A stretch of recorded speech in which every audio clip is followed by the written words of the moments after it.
निर्जीव किताबका पानाहरूले इतिहास बोल्छ, वर्तमान लेख्छ अनि भविष्य देख्छ। खोज्नेहरूले तिनै किताबभित्र आफूलाई भुल्छ, संसार डुल्छ अनि आकाश छुन्छ। ओहो, त्यसैले हामी भन्छौँ किताब बोल्छ।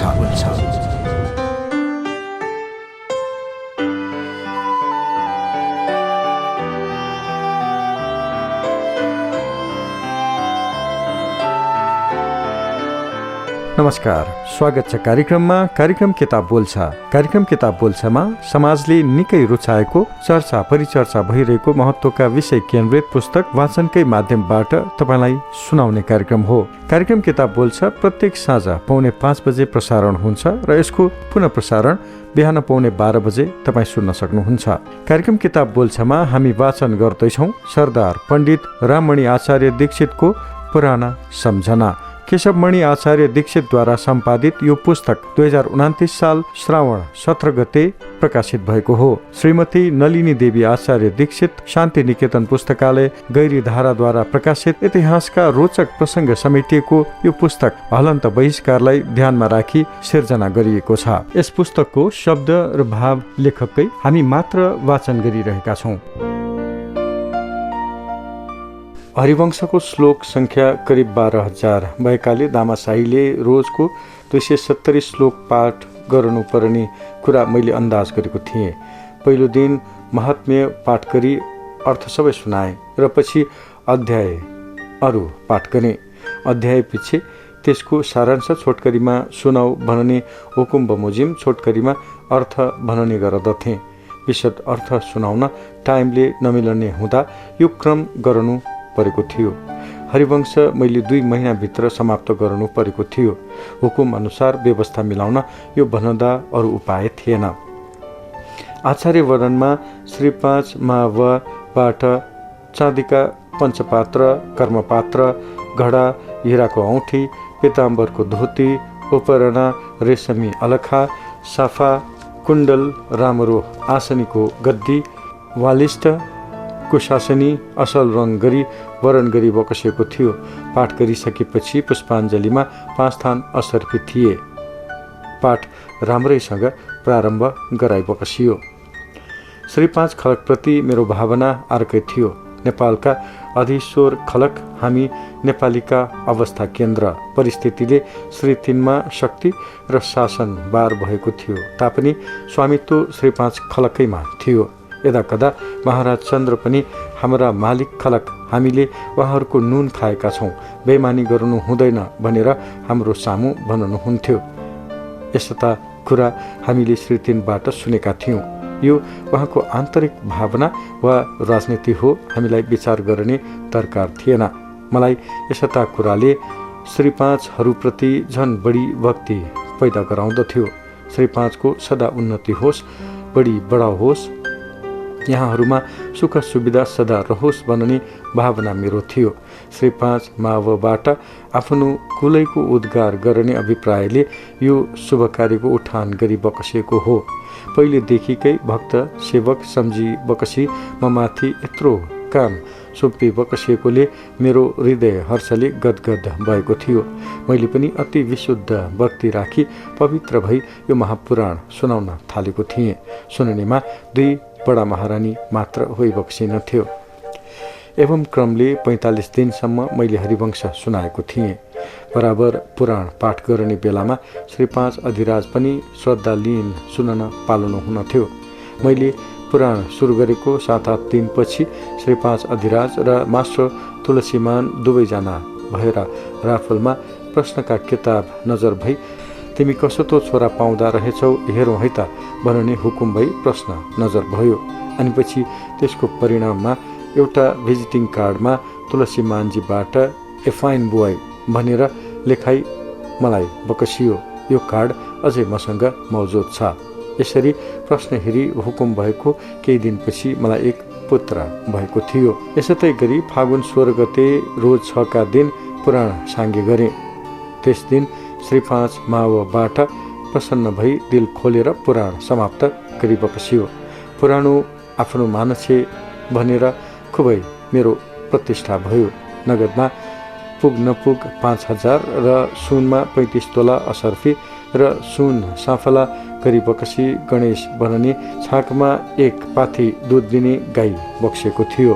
समयमा पछि युवराज धिराज श्री 5 महेन्द्र वीर विक्रम शाह पैदा होइ बक्सियो। नेपालले खुसी मनायो। मलाई पनि खुसियालीको नाममा खुसीनामा बकसियो। जन्म भएको गृह नक्षत्रको गणना गर्दा यहाँको प्रारम्भ बलियो छ। यहाँ प्रतापी होइ बक्सने छ भनी जय मङ्गल ज्योतिषीले भन्नु भएको थियो। युवराजा धिराज 1978 साल सम्बत 1978 साल मार्ग 10 गते बिहान 6:30 बजेमा श्री 5 कान्छा बडा महारानीबाट पहिला युवराज पैदा गरिबक्सियो।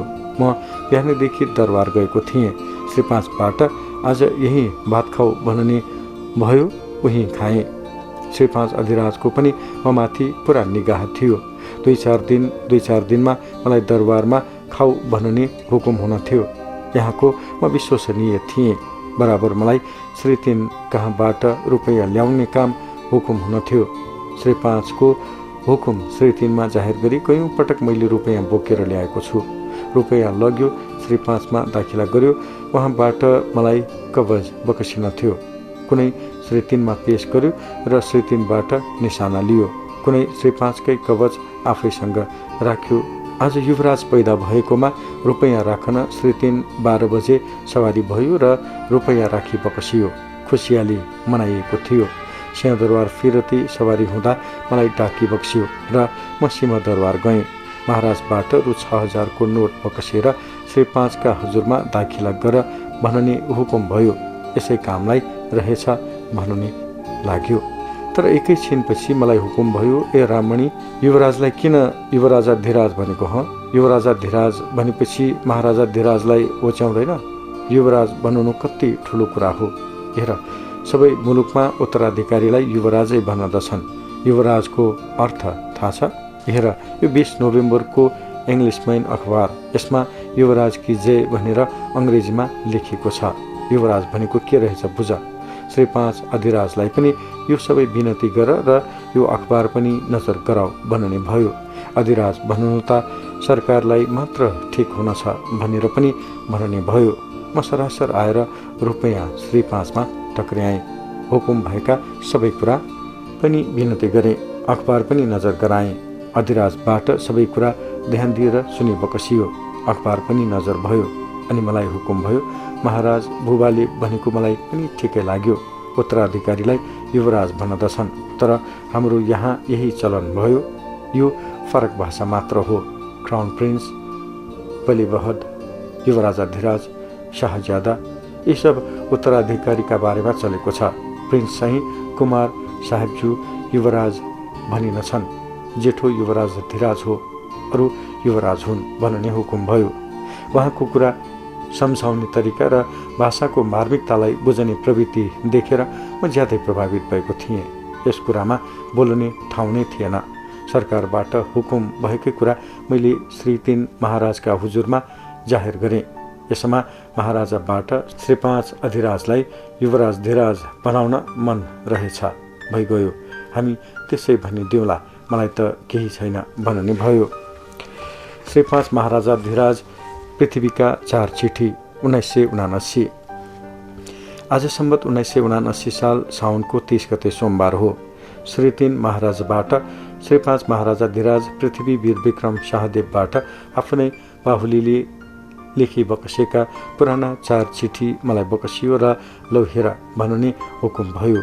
माथिबाट PVVS भनेर सही गरी बकसेको थियो। मिति के थियो लेख्न बिर्सेछु। ती चिठीमा तिमी मेरा बाबु जस्तै हो। तिमीले यसो काम गर्यो। नेपालले तिमी जस्तो राजा पाउनु भाग्य हो। मेरो मनमा लागेको र मैले सुनेको कुनै कुरा तिमीसँग छिपाएको छैन। कामकाज गर्दा मबाट केही गलती हुन गयो भने त्यसलाई तिमीले सच्याइदिनु पर्दछ। मैले तिमीलाई बाबु सम्झेको हुँ। राजा सम्धी बाबुले जे भने पनि मेरो तिमी हो। तिमीले मेरो र मुलुकको भलाइ गर्दै जानु पर्दछ भन्ने यसै भावका कुराहरू रहेछन्। यो पुरानो चिठी अहिले पाइयो भनी सरकारमा नजर गराऊ भनेर महाराजले मलाई बकसियो। भोलिपल्ट 2 बजे राजदरबार गएँ। महाराजधिराज छाउनीमा चङ्गा उडाउन सवारी भएको रहेछ, वहीँ पुगेँ। बेलुका सरकारको सवारी फिर्यो। म पनि आएँ र मौका पारी ल्याएका चिठीहरू नजर गराएँ। राम्ररी नजर भयो र मामुली हिसाबसँग मैले पनि महाराज बुबालाई बुबा बनेकै हुँ होइन भन्ने भयो र फेरि हुकुम भयो। महाराज बुबाले बुबालाई पनि तालिम गरेको रहेछ। मलाई त झन् तालिम गराउनु पर्दछ, किनभने म त झन् बालक छु भन्ने जवाब बक्सियो। चिठी पठाउनको महाराजको भाव बुझी साधारण हिसाबबाट बकसिएको यो कत्रो जवाब थियो। अनुभवी वयोवृद्ध चतुर श्री 3 चन्द्रलाई सानो उमेरदेखि श्री 5 अधिराज प्रभुले सशङ्कित तुल्याइ बक्सिएको थियो। श्री 5 पृथ्वीवीर विक्रम शाहदेवको विचार र भावना अर्कै थियो, तर श्री 5 त्रिभुवन बाल्यावस्थादेखि नै अर्कै भावनाको ओहै बकसिन थियो। उहाँमा अधिराजको त्यसो त सीमित जीवनप्रति विशेष राग थिएन। श्री 3बाट हुकुम भएका कुरा विचार गरेर ठिक सम्झी बक्सिएपछि मात्र अपनाइ बक्सनी गर्दथ्यो। बराबर कुनै न कुनै किसिमका जलसा गरेर विभिन्न व्यक्तिसँग हेलमेल गरी विभिन्न अनुभव ज्ञान गर्ने उहाँको पहिलेदेखिकै आदत थियो। श्री 5 को यही चालले गर्दा दरबारमा पुराना चलनमा केही परिवर्तन बिस्तारै बिस्तारै देखिन लागेको हो। कार्यक्रम किताब बोल्छ तपाईँ सुन्दै हुनुहुन्छ। कार्यक्रममा हामी सरदार पण्डित राममणि आचार्य दीक्षितको पुराना सम्झना सुनाउँदैछौँ। केशवमणि आचार्य दीक्षितद्वारा सम्पादित यो पुस्तक श्रीमती नलिनी देवी आचार्य दीक्षित शान्ति निकेतन पुस्तकालय गैरीधाराद्वारा प्रकाशित पुस्तक हो। 2029 साल श्रावण 17 गते प्रकाशित यस पुस्तकमा इतिहासका रोचक प्रसङ्ग समेटिएको छ। यस पुस्तकको अर्को अंश सुनाउन भोलि यसै समय उपस्थित हुनेछु। आजको लागि भने कार्यक्रमबाट प्राविधिक सहकर्मी रेहान महर्जनलाई धन्यवाद दिँदै म सुरजवीर वज्राचार्य छुट्टिन्छु। नमस्कार।